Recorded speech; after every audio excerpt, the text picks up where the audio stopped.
নমস্কার, ট্রাভেলির চঞ্চলের পক্ষ থেকে আপনাদের সকলকে জানাই কালী পূজার আন্তরিক ও প্রীতির শুভেচ্ছা। আর আমি এই মুহূর্তে দাঁড়িয়ে আছি লোবা পুজোর পরই আসে লক্ষ্মী পূজা, আর লক্ষ্মী পূজার পরই কালী পুজো। আর সেই কালী পূজার আরম্ভে আমি চলে এসেছি লোবা কালী মায়ের মন্দির, আর সেখানেই আমি আপনাদেরকে ঘুরে ঘুরে আমার সঙ্গে চলে আসুন মন্দিরের ভিতরে। আমি এগিয়ে যাচ্ছি, আপনারাও আসুন।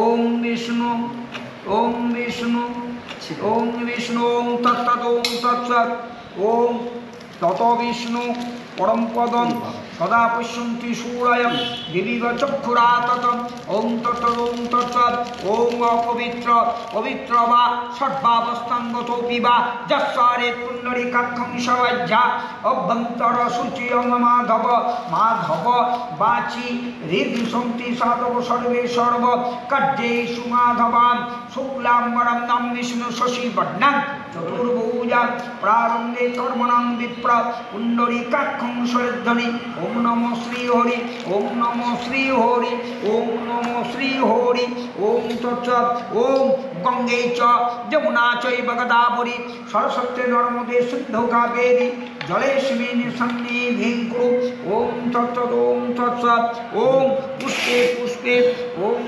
तत्सत् ओम पुष्पे पुष्पे महापुष्पे सुपुष्पे अकिनीचे हुं फट् स्वाहा ओम विष्णु ओम स्थूलातनु वजेन्द्रवदनं लम्बोदरं सुन्दरं प्रसन्नं मधुपवेलल भण्डारस्थलं दन्ताघात विदारितारि वन्दे शैलं सूतासूतं सिद्धिप्रदं कामोदं इति गन्धपुष्पे ॐ गां गणेशभट्टकाय नमः स्नानीयजलम् ॐ गां गणेशभट्टकाय नमः ॐ तत्सत् स्वघृत नानाविध फलमिष्टान्नम् ॐ गां गणेशभट्टकाय नमः पानार्थं जलम् ॐ गां गणेशभट्टकाय नमः आचमनीय जलम् ॐ गां गणेशभट्टकाय नमः पुनात्मजलम् ॐ गां गणेशभट्टकाय नमः एकदन्त महाकाय लम्बोदर गजाननं विघ्ननाशहरम् ॐ विष्णु এই মালাটা আপনারা এনেছেন।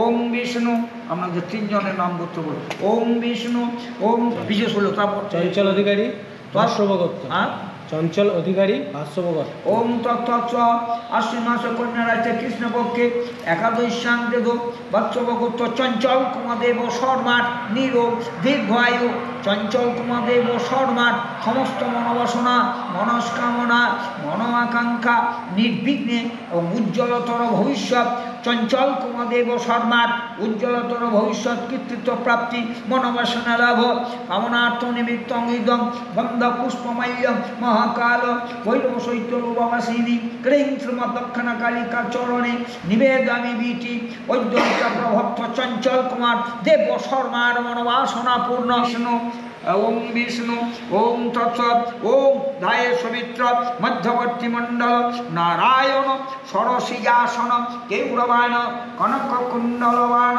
किरीटानि प्रबुद्धित शंखचक्र श्री विष्णुवे नारायण नमः स्नानीय जलम श्री विष्णुवे नारायण नमः स्वघृत नानाविध फलमिष्टान्नं श्री विष्णुवे नारायण नमः पानार्थं जलम श्री विष्णुवे नारायण नमः जलम श्री विष्णुवे नारायण नमः पुनात्म जलम श्री विष्णुवे नारायण नमः गो ब्रह्मण्य जगद्धिताय कृष्णाय गोविन्दाय नमो नमः ओम विष्णु ओम विष्णु ओम तत्सत् ओम विष्णु ओम विष्णु ओम तत्सत् ओम कालभ्रवं कटाक्षै नरीकुल मौनि मर्देन्दु रेखं शंखं चक्रं कृपाण श्रीशिखमपि কৈব রুদ্র হন্তি শ্রীনেত্রম এতে গন্ধপুষ্পে ওম হ্রিং জয় দুর্গায় নমঃ ওম তৎসৎ ইতি বদ্ধ পুষ্পে ওম হ্রিং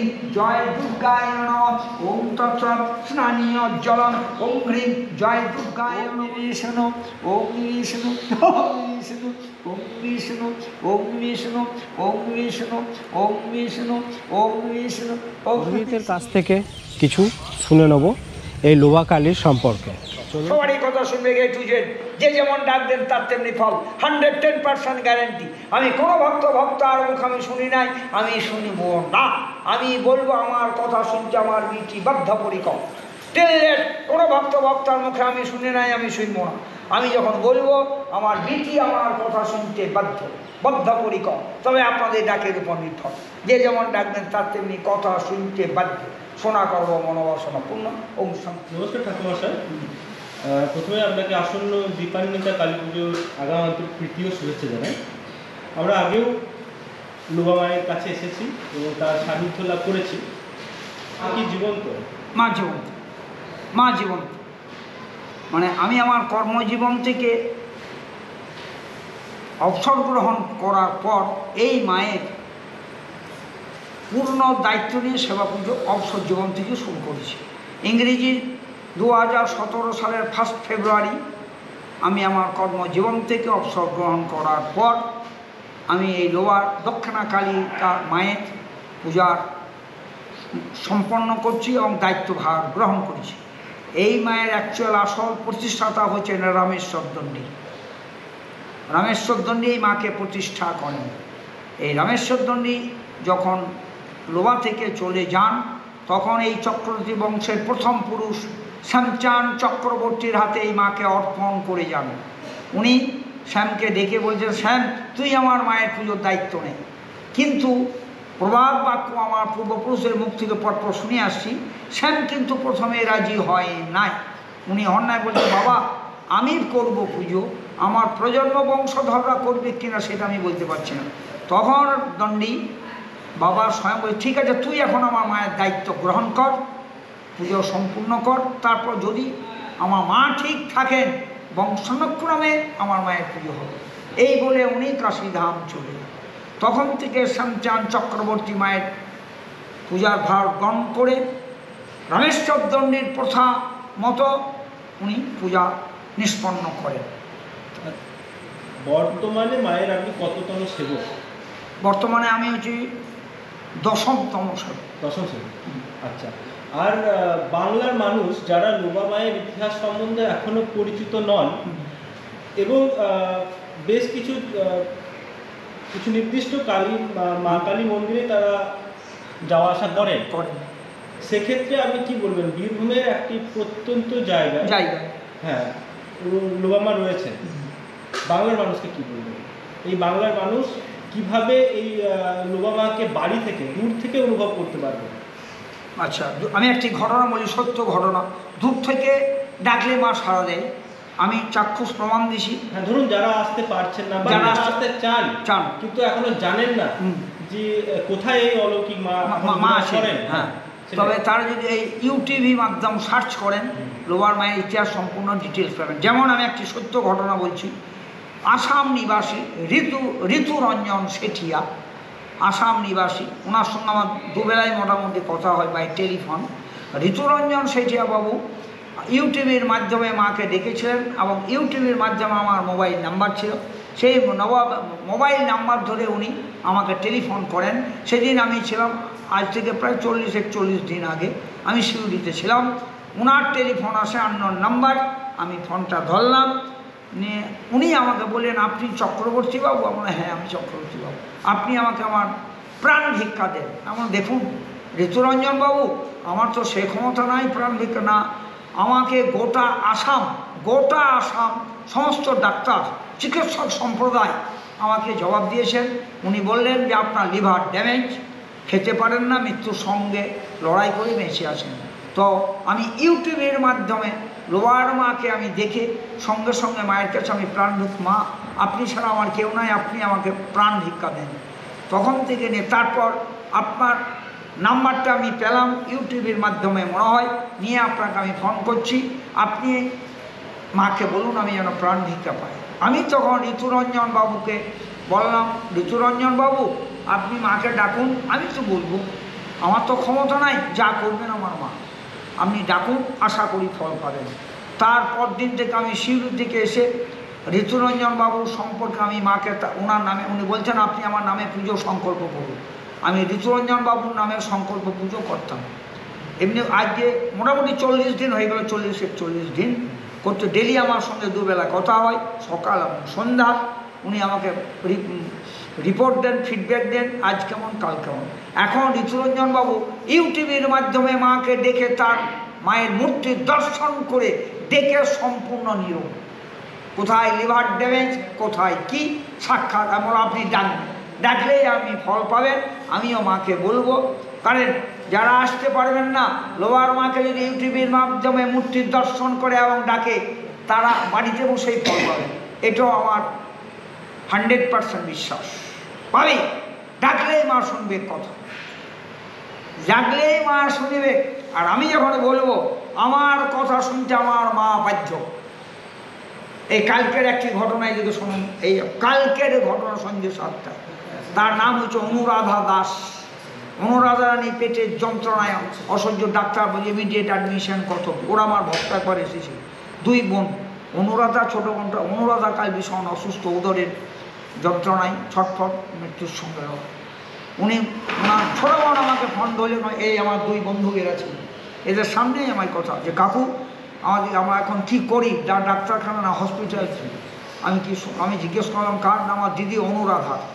এমন শরীরের কোনো ব্যথা যন্ত্রণা এত উদরের সহ্য করতে পারছে না, হ্যাঁ একদম মানে কঠিন অবস্থা, কী করি।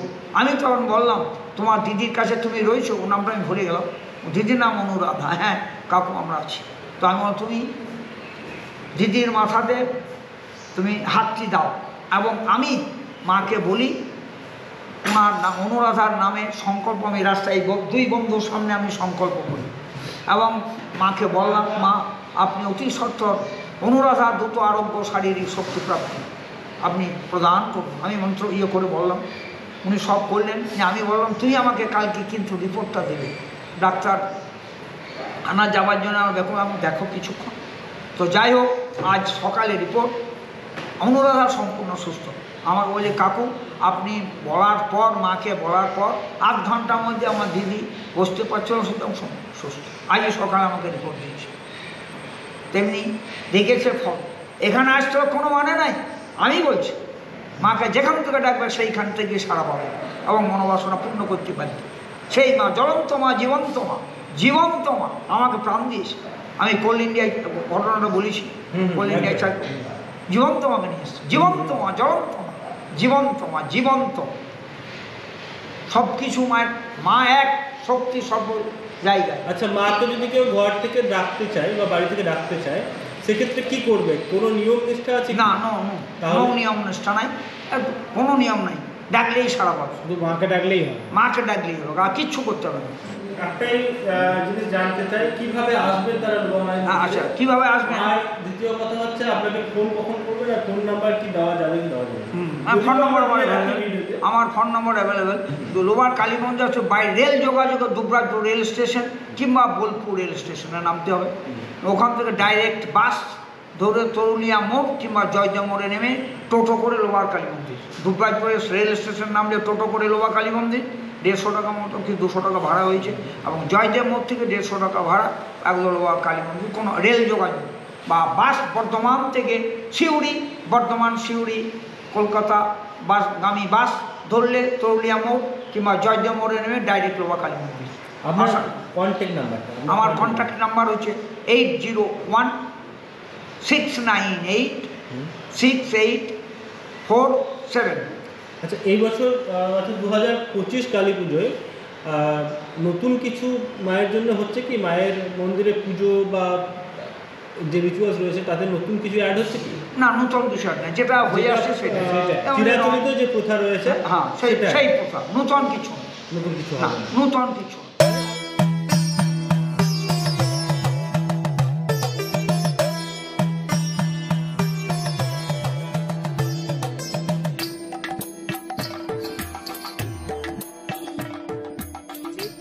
ঠাকুরটি আপনারা দেখতেই পাচ্ছেন, সেখানেই মায়ের নিরঞ্জন হয়। লোবা মায়ের অলৌকিক ইতিহাস। আপনাদের এই ভিডিও কেমন লাগলো অবশ্যই লিখে জানাবেন, আর যদি ভিডিওটি ভালো লেগে থাকে অবশ্যই লাইক, শেয়ার এবং সাবস্ক্রাইব করুন।